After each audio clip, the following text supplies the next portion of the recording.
Villains. They tend to harm innocent people.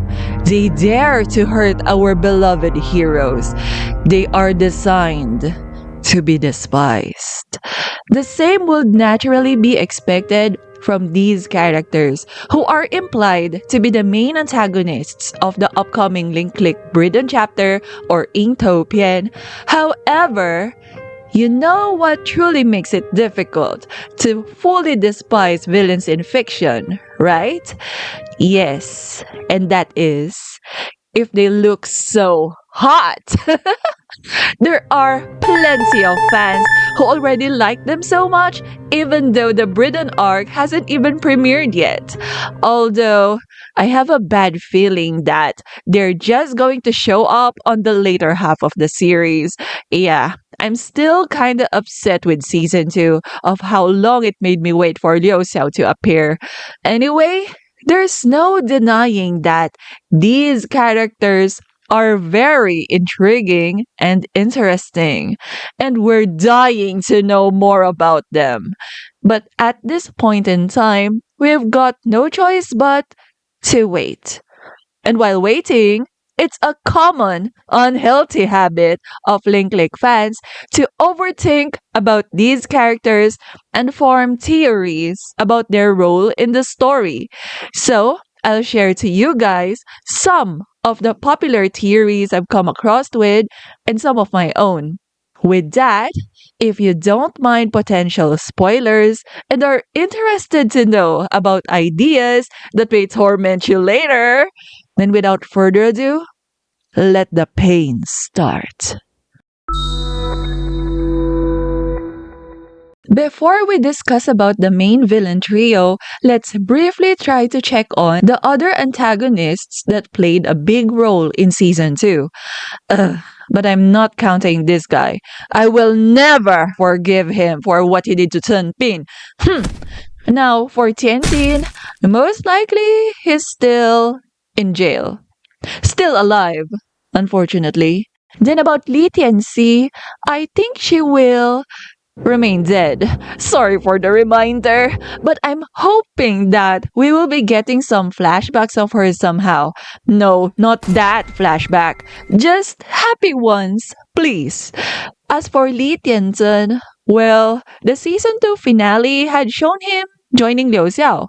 Liu Xiao seems to treat him as an equal, so it will be interesting to see how they will be working together.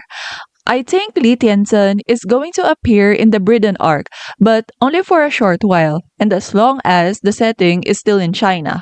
I'll elaborate once I discuss about this trio as a whole.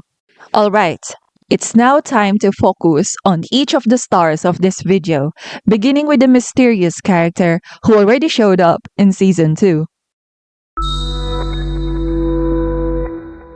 It seems that Liu Xiao being shrouded in mystery is emphasized a lot. I mean, compared to Lu Guang, who is also full of mystery, being mysterious is not really the highlight of Lu Guang's character, unlike with Liu Xiao, whose appearance is already considered as mysterious in the official Bridon arc synopsis. There are other strange things about him. What could be the meaning behind this tattoo? Does he really need glasses?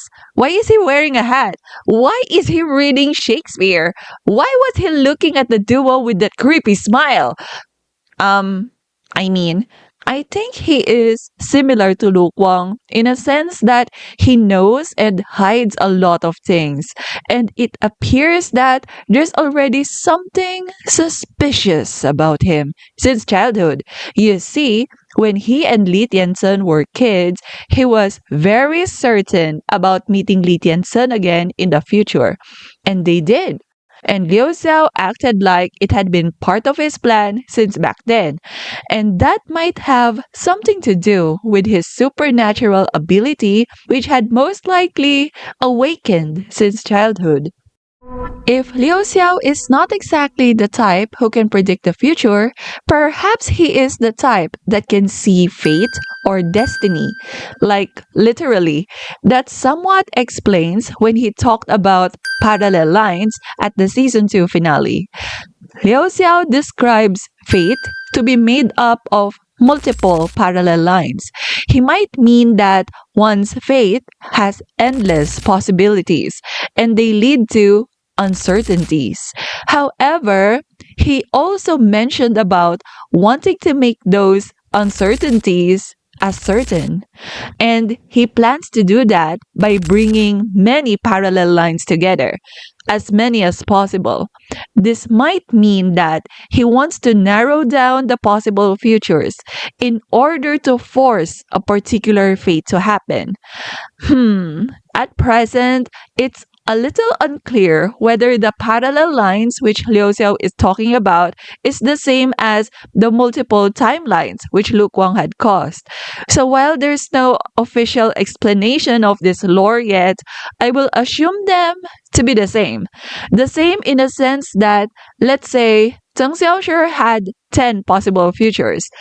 Then Lu Guang had personally experienced 2 or more of them because of his time travels. Anyway, with Liu Xiao's awareness of the multiple parallel lines, there are theories about him being something like an observer. He might be something like a security officer who is in charge of monitoring multiple surveillance camera screens. Then, for the sake of peace and order, he might be trying to eliminate the possible futures of Zheng Xiaoshu staying alive and force the future of him remaining dead no matter what? Oh my god, no! Liu Xiao, keep your creepy eyes away from them. Don't even look at their photo. Ugh. By the way, if you have noticed official art of Liu Xiao wherein he's being shown to be controlling a puppet, it's like he is being portrayed as a puppeteer. It's giving the impression that he has the ability to control people, but maybe not directly like how Li Tianzhen could do it. So he's probably some kind of manipulator. A manipulator that is cunning enough to control a person who has the power to literally possess and control others. Wow. At this point, I won't even be surprised if Li Tianzhen's family had fallen into tragedy because of Liu Xiao's doing. Moreover, I have a feeling that the twins were not supposed to have any time travel powers in the first place, but they suddenly got involved. No thanks to Liu Xiao. I think that would somehow explain why Lu Guang doesn't know about the twins. Then about Li Tianzhen's victims because of Liu Min, well, I think most of them, if not all, are because of Liu Xiao's influence. If I'm not mistaken, these brothers are not exactly in bad terms. So I think it's possible that Liu Xiao had been manipulating his brother in some way. That would somehow explain why getting his brother's phone back was among his priorities. There might have been evidences of their conversations on that phone, so he doesn't want it in police custody. So in other words, Liu Xiao might have been the villain mastermind since season 1. And you know what? I have a feeling that their client in the first episode of season 1 is actually Liu Xiao. Well, if I remember correctly, we know the faces of all the clients from season 1, right? Well, all except for the Emma case. So this first client might have been hidden from us intentionally because it will be a huge spoiler. By the way, there are also fan speculations about Liu Xiao being the one who sent the picture at the Time Photo Studio. If he really was the one who sent it, then most likely he even knows what Zheng Xiaoshu is going to do once our puppy finds out that the photo is related to his parents. And if that happens, it will also ruin Lu Guang's plans. Oh my god. Oh, by the way, it seems that Liu Xiao is dead serious about finding this Teng Wei Min. This searching of his reminds me of how he was portrayed as a hunter in season 2. He might not have been actively doing a hunter's role since he found a fox that can do the work for him in season 2, but he might be on his own in the Bridon arc, so he needed to do the hunting himself. A hunter searching for his prey. Assuming this Teng Wei Min is related to Teng Xiaoshi in some way, then whatever Liu Xiao's intention is, it's most likely for ill intentions. After all, Liu Xiao is the type to threaten people when looking for someone. Then he's most likely up to no good, right? He might be looking for this Teng Wei Min to ruin Teng Xiaoshi completely. I know some fans think that he might not be as evil as he appears. I would want that too. But I'm not getting my hopes up. He might actually be a good guy deep inside, and he might be wanting to do things like saving the world, but he seems to be doing it through evil methods. There's a high chance that he will be some kind of morally gray character. But I'm still a little uneasy about him because he's got a gun. Well, you see, I'm allergic to seeing handsome link-click characters with guns because it means that he is a suspect for murdering Teng Xiaoshi, right? He really should stop getting close to those two, even on official merchandise. Why does he think like he belongs with them? Yee! I'm getting goosebumps. In the official Bridon arc synopsis, Vane was called the eccentric leader of Chinatown, but he doesn't look like a wholesome type of leader though. It would be more convincing if he was involved in some underground business. He even mentions about liking the smell of rotting flesh, which would imply that death and murder are something natural to him. Because of that, no wonder there's a popular theory of him being a mafia boss. It might even be his gang that is being referred to over here. Another popular theory of him is related to his eyes. Many fans are convinced that the real red eyes from season 1 events cannot be Li Tianzhen because of the strange personality differences.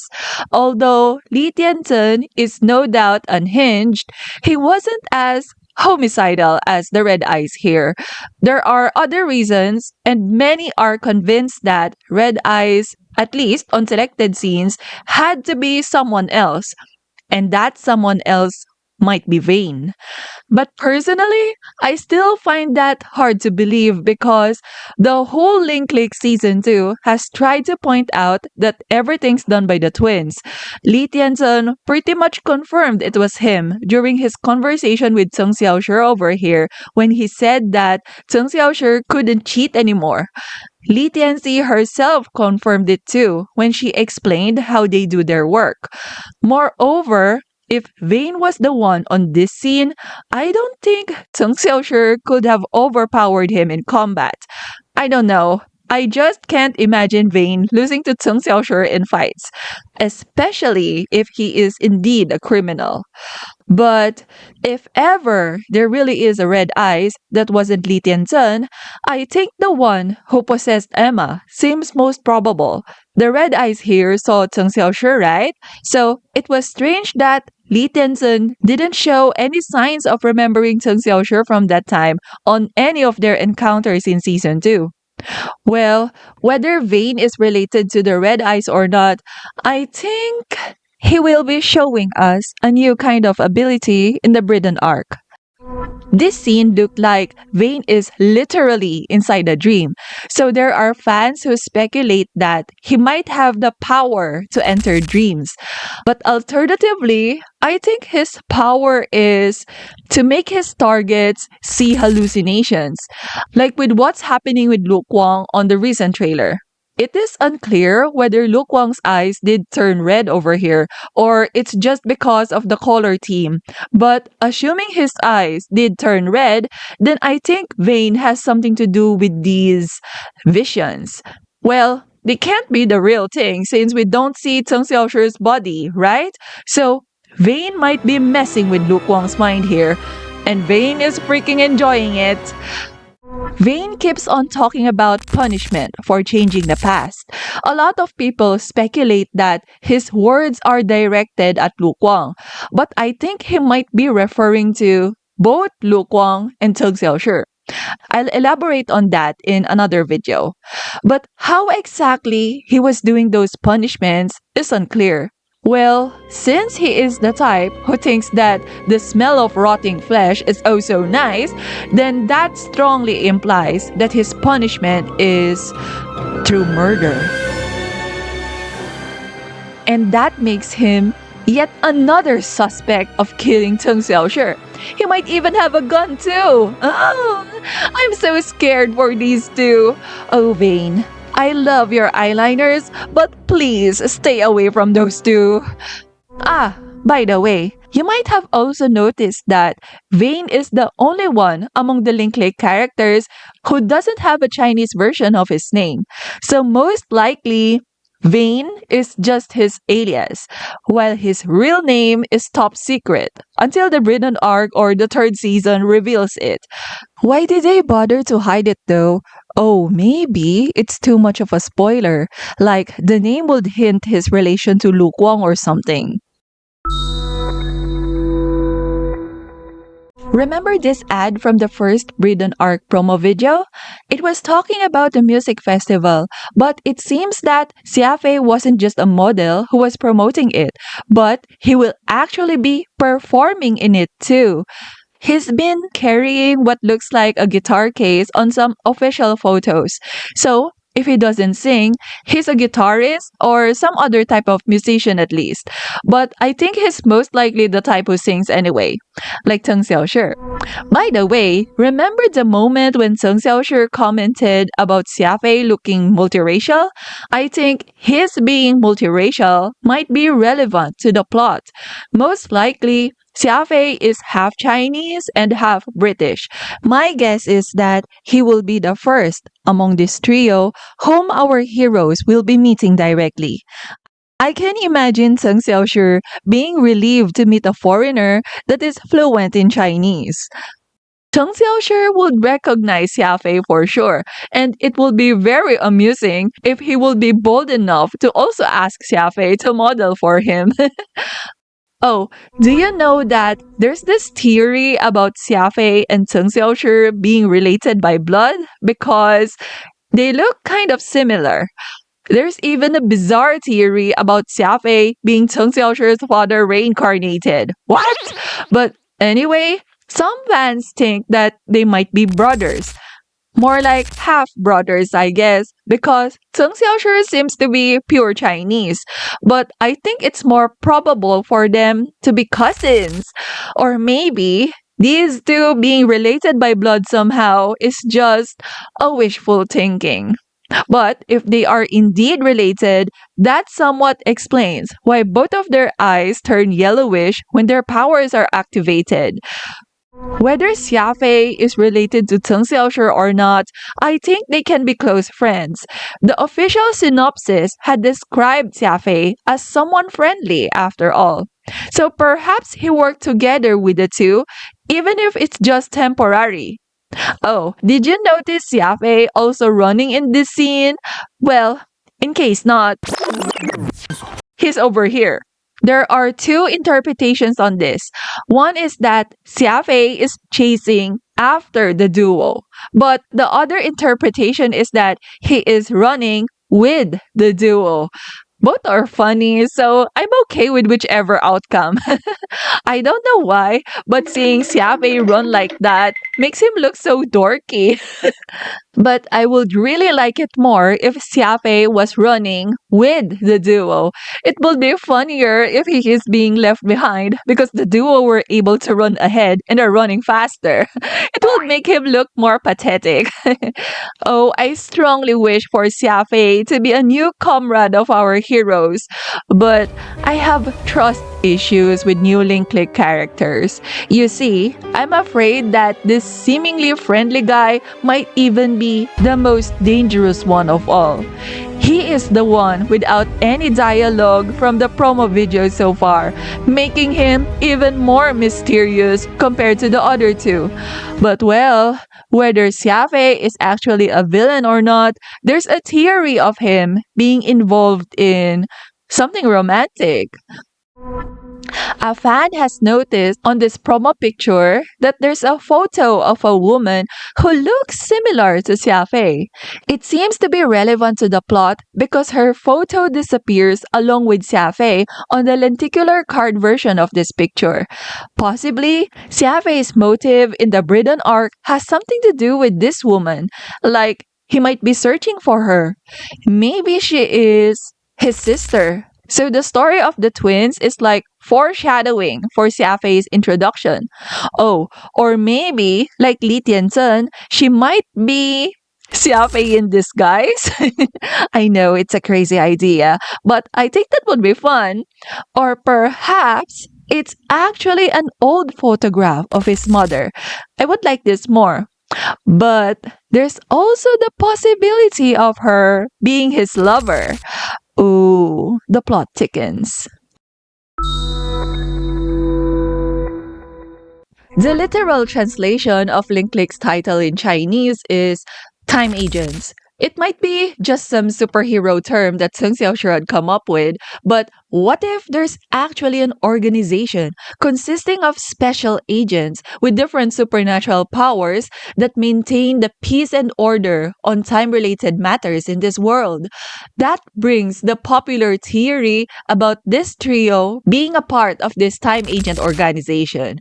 It is strongly implied that they've got supernatural powers like the main duo anyway. So, their mission might be to fix what a certain troublemaker had caused. Time agents might also have some sort of symbol which represent them.